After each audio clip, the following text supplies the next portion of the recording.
বিবেকানন্দ কখনোই শ্রীরামকৃষ্ণের কাছ থেকে দীক্ষা নেননি। এই কথা শুনে অনেকেই চমকে ওঠেন, ভাবেন এ ছেলে বলে কি, এমন কথাও কি বলা যায়?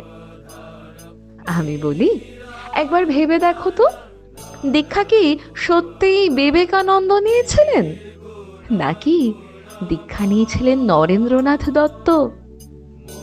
তিনি ছিলেন এক জিজ্ঞাসু তরুণ, যার প্রশ্নে ছিল আগুন, চোখে বিদ্যুৎ, আর অন্তরে ঈশ্বর প্রাপ্তির দুর্বার আকাঙ্ক্ষা।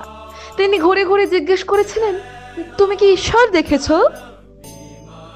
অনেকে থমকে গিয়েছিলেন এই প্রশ্নে, কিন্তু একদিন তিনি এসে দাঁড়ালেন এক আশ্চর্য পুরুষের সামনে, যার মুখে মাতৃস্নেহের দীপ্তি, চোখে শিশুর সারল্য, আর হৃদয়ে ঈশ্বরের নিশ্চিত সত্তা। সেই পুরুষ বললেন, হ্যাঁ, যেমন তাকে দেখেছি তার চেয়েও স্পষ্ট। এই উত্তরে তিনি চুপ থাকেননি, ফিরে গেলেন, আবার এলেন, পুনঃ এলেন, কখনো অবিশ্বাস নিয়ে, কখনো মুগ্ধতা, শেষে এক নীরব আত্মসমর্পণে।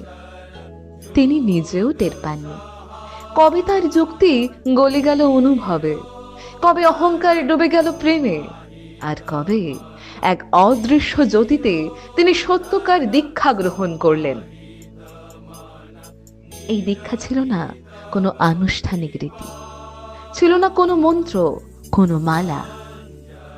এ ছিল এক হৃদয় থেকে আর এক হৃদয়ে দীপ্তির সঞ্চার। এটাই তো দীক্ষা, যেখানে শিক্ষা নয় মুখ্য, মুখ্য হয় পরিবর্তন।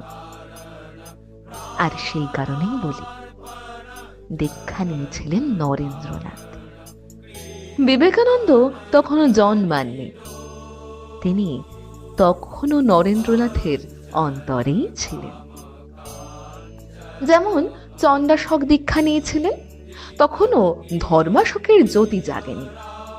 যেমন রত্নাকর দীক্ষা নিয়েছিলেন, তখনও বাল্মীকি তার আত্মায় জাগ্রত ছিলেন না। ঠিক তেমনি নরেন্দ্রনাথ দীক্ষা নিয়েছিলেন, আর সেই দীক্ষার মধ্যেই জন্ম নিয়েছিলেন বিবেকানন্দ। আমাদের জীবনেও তেমনই এক দীক্ষা প্রয়োজন। যেমন লতা গাছ এক শক্তিমান বৃক্ষকে জড়িয়ে ধরে উপরে ওঠে, তেমনি আমাদের প্রত্যেকের প্রয়োজন একজন আদর্শ রূপ, যার আকর্ষণে, যার আশ্রয়ে আমরা ধীরে ধীরে নিজস্ব সীমা অতিক্রম করে ঊর্ধ্ব দিকে, আলোর দিকে অগ্রসর হই।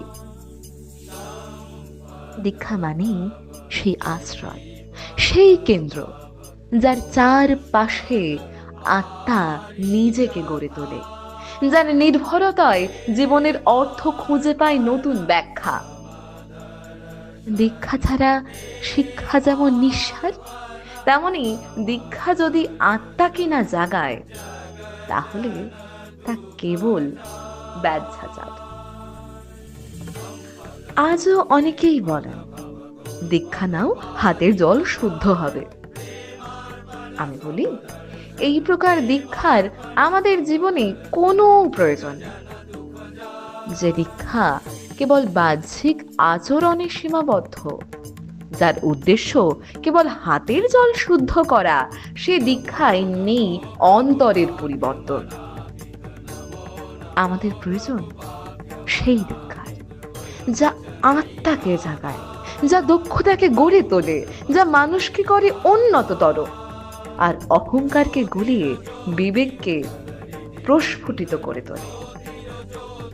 কারণ দীক্ষা মানেই তো জন্ম এক নতুন সত্তার। যেমন নরেন্দ্রনাথ দীক্ষা নিয়েছিলেন বিবেকানন্দ হওয়ার আগে।